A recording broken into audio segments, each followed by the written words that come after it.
Well, let's move on to another topic that everybody enjoys, which is crypto, which we've all hinted at already.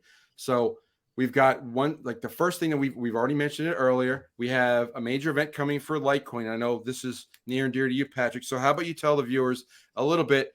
116 days to the halving for Litecoin. What does that mean to you, Patrick?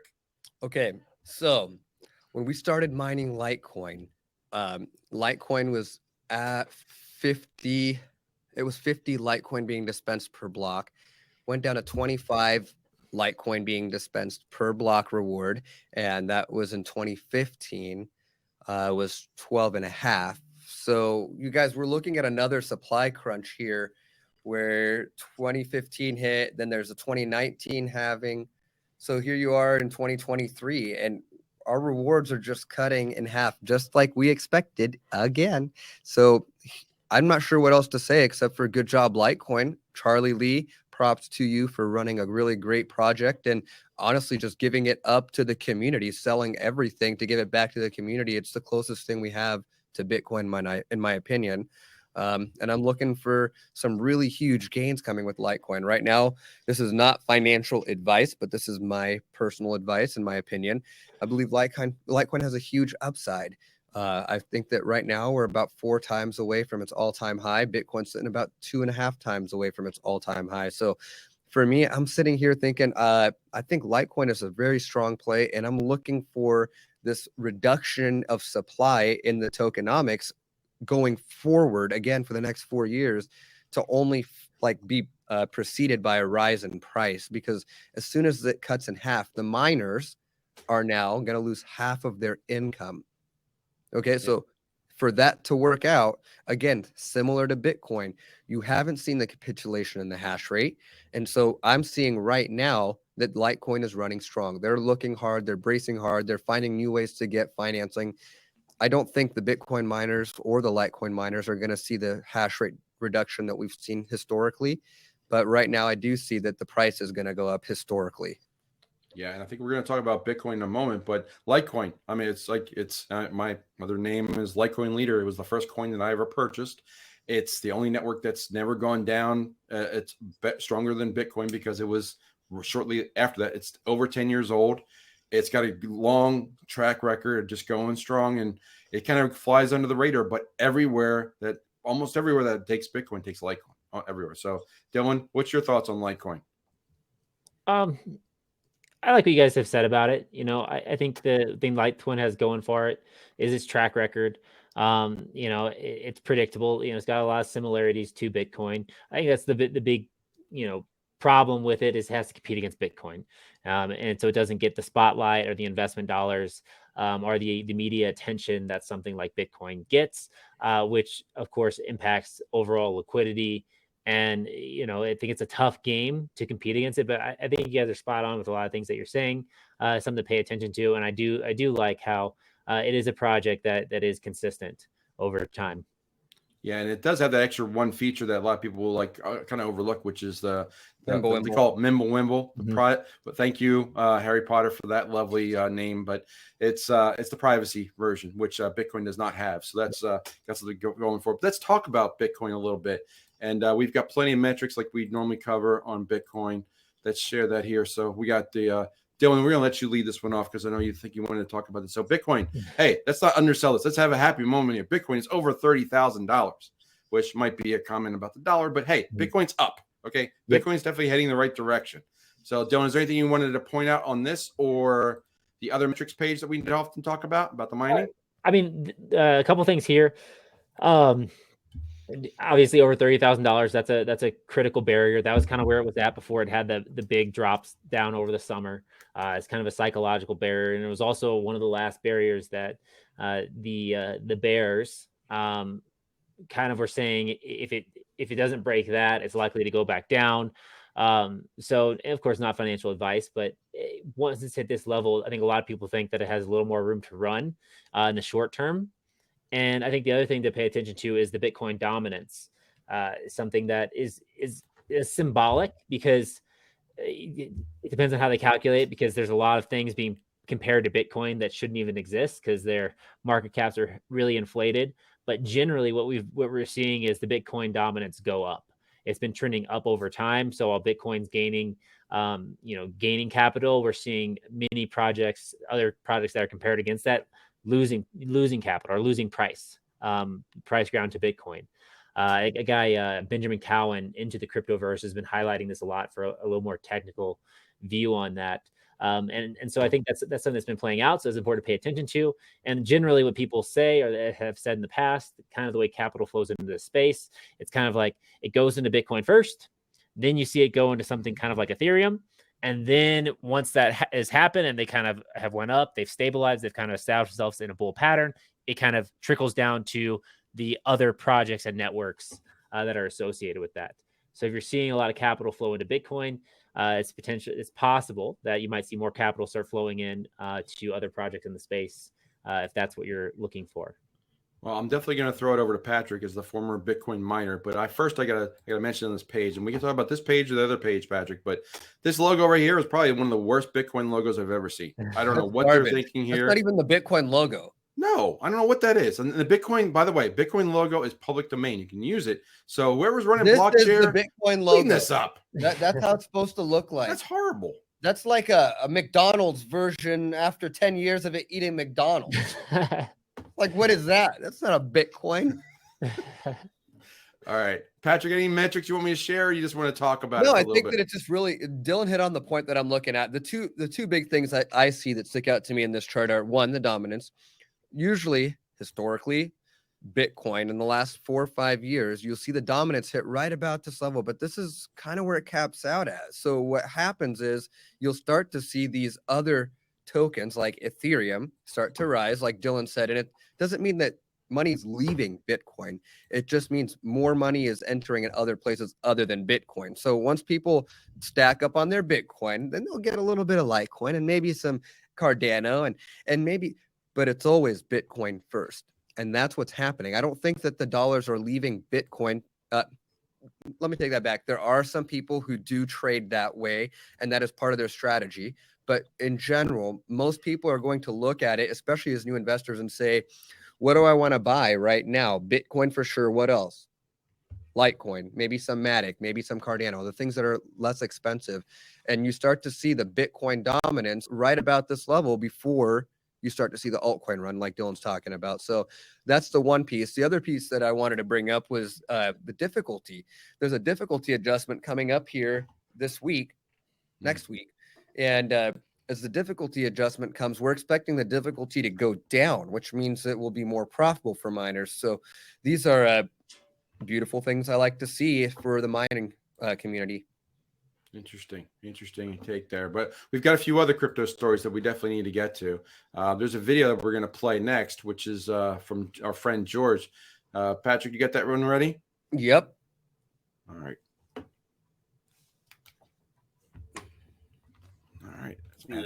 There we go. But supposedly, the lawyers for FTX says that they have recovered close to $8 billion, $7.9 billion to be exact. So now they feel so confident that they say they are actually considering relaunching the FTX exchange in Q2. That's it. I'm not going to play a whole lot more than that. I am George. We are all George. We love George. I love his take on it. Please give him a listen, guys. He has really great information, and I get a lot of my info from George. So thanks again, George. If you ever are listening to this, I would love to build a Lego set with you. But the reality of it is, like, I'm going to kick it to you guys. FTX, they found money. What are people going to do? What should people be thinking? What do you think about FTX finding money? Dylan, what do you think here? Oh, man. Would you buy FTX?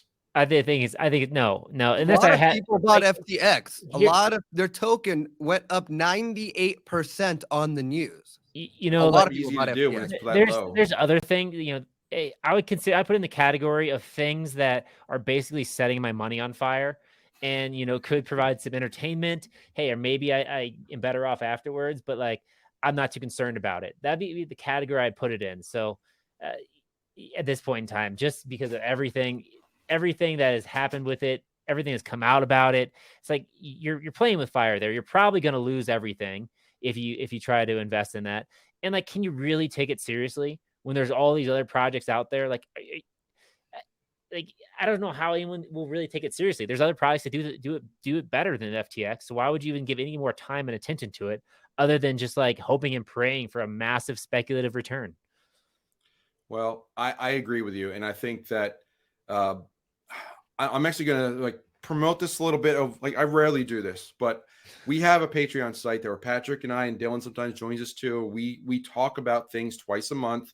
We do an AMA, and we talk about this a lot. There are reasons why you would be in a project, and there's with so many different projects that are out there. If you find one red flag, it's not a problem. Just push that aside and look at another project. That's it. Getting 15 or 20 projects that are all like this, everything looks good. I like this, and as long as crypto goes well, this should be good. That's not as hard as you think. And we have an annual report that I wrote last month with a video that goes along with it. You get that if you join our Patreon. The link will be in the description. If you want to join our Patreon, we will include that in the membership. You will get the annual report. You'll get that video, and you'll see the 15 or 20 coins that I like for this year. But FTX is definitely not one of them.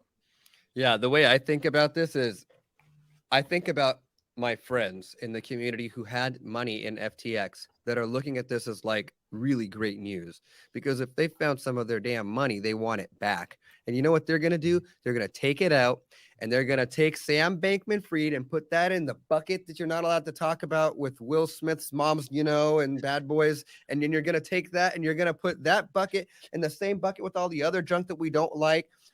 And you're never going to talk about Budweiser again. We're never going to drink Bud Light again, right? The only good use for Bud Light is for greasing up like the tractor wheels to make sure that the tractor is running great and you can just roll it over with a steamroller. I love that video. But they're going to take their money. They're going to look for something else, and they're going to run. This guy is tainted. This company is tainted. I don't care what leadership they have put in place. FTX is done.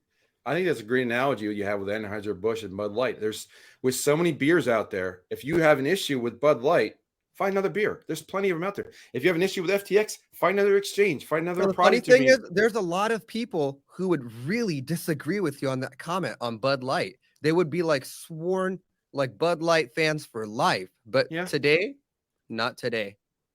I mean, you got to question someone who's better than Bud Light fan for life. Like, come on. Yeah, that's true. If that's your front runner for beer, like, come on. There are people who are like total, well, not even Bud Light, but Budweiser is a company, right? People are done with them. Yeah, and they own a lot of different beverages too. Anheuser-Busch is the owner, right? I mean, I'm from St. Louis, right? Budweiser, Anheuser-Busch is like from St. Louis. Now it was bought out by InBev a few years back, so it's not even really a St. Louis company anymore, right? So they sold out. So it hurts me to see that happen. Not more than it hurts us to see the garbage going on with FTX included. We're gonna run. That's it. Yeah. Here's a quick visual. Just all these brands are owned by Anheuser-Busch. Yeah. So I'm not going to read them all, but you can see them. If you're a fan of like Landshark, why I wouldn't put O'Doul's on the list, but I'm just saying, like Shock Top is one too. Like a lot of people like these brands. They don't know who's owned by whom. So it's something you need to investigate. But we've got two other crypto stories. But before we wrap up the section here, let's see them. If I got lost again, pulling up that image. Okay, first one.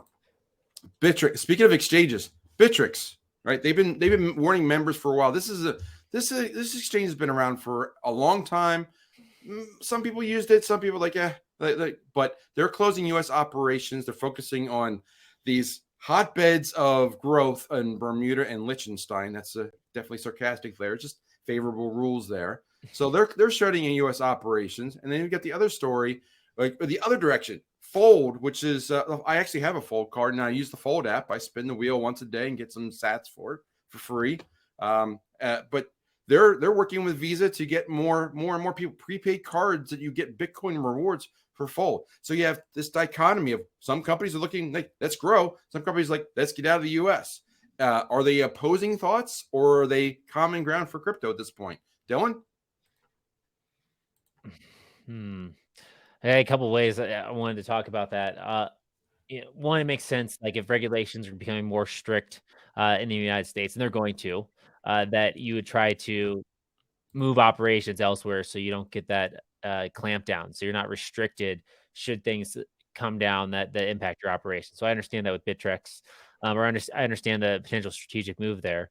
And then, Visa and Fold, Visa wants to just get their cards in as many hands as possible so they can, keep getting those fees that that they get for using the cards. And then the Fold app, I like it. Just a quick comment, because I did a breakdown on Fold after using it for about a year. I think you have to be a power user on Fold, or you have to be very strategic with it. I know this is a slightly different direction, but be very strategic. Otherwise, you don't really get as much rewards as you hope. It might be better to do some other things and use some other purchasing routes and then buy Bitcoin directly versus trying to earn them as rewards. But it's a cool thing, cool concept, and there are some benefits to it. But just always think what your goal is for using these rewards cards. Patrick? You know how I feel about Fold. Well, tell the viewers how you feel. Fine. I'll go negative again. I don't like Fold. Fold is just another way to integrate with the old banking system. I mean, Fold preys on people's marketing. That's all they do. They do great marketing. You're not really getting a huge win. Dylan, I saw your video. You did a great breakdown of the actual payout and how much you'd have to spend to make it work. And I just don't believe that. I kind of feel like they're perverting the space, honestly. I just don't like it. So they could do whatever they want, but to me, unless you're able to accept Bitcoin, then you're just trying to collect Bitcoin off of us, and I'm not up for it. I don't mind Fold too much because I like the fact that they give you rewards for things you may already be purchasing. And I know they had they used to have a good deal with Amazon where you get 5% back. If you just bought a gift card from Amazon, you get 5% back in Bitcoin. They don't do that anymore. They made it much more difficult. So they made it progressively harder. And it's kind of like the old faucets. If you remember if you're really old school and you know the Bitcoin faucets where they just dribble you some sats just for refreshing a page or playing a game, they still exist. Those games still exist, but it's really not worth your time because you're going to really do this for 100 sats, which is nothing. So back in the day, 100 sats, I mean, you got more sats back in the day. We got thousands of sats because they weren't worth much. But now it's really not worth it.